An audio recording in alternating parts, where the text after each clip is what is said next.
former president has been dead for 8 months, and his body is still in a foreign country. This is Kenya News Update today.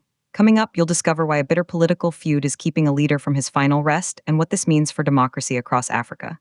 Meet Edgar Lungu, Zambia's president from 2015 to 2021, a man who led a nation. On June 5, 2025, he died in a South African hospital at 68, but here's the twist. His body never came home. For 8 months, his coffin has been in limbo. His family wants a burial in South Africa. The Zambian government demands a state funeral at home, and a court has ruled, but nobody is moving.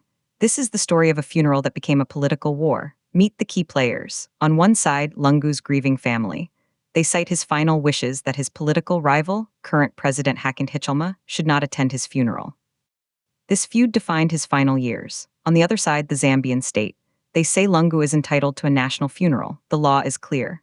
And in August 2025, the Pretoria High Court agreed. They ruled his body must return to Zambia.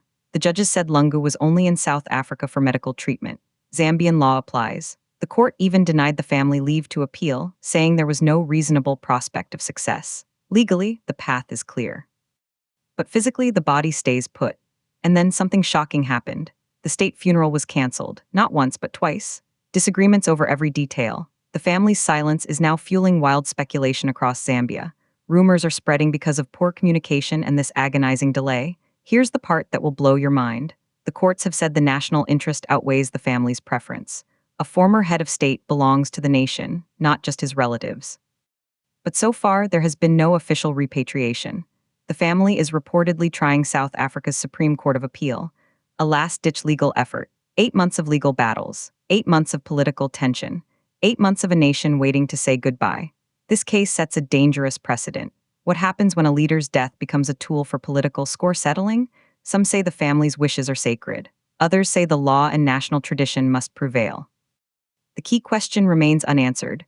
Will Edgar Lungu's final resting place become a site of national unity, or another flashpoint in Zambia's already tense political landscape? This is bigger than one man's burial. It's about how African nations honor their past leaders. It's about the raw, unresolved conflicts that outlive the politicians themselves. Do you think a former president's family should have the final say on his burial, or does the nation's right to honor him come first? Drop your take in the comments. Subscribe to Kenya News Update today for more breaking news from across the continent.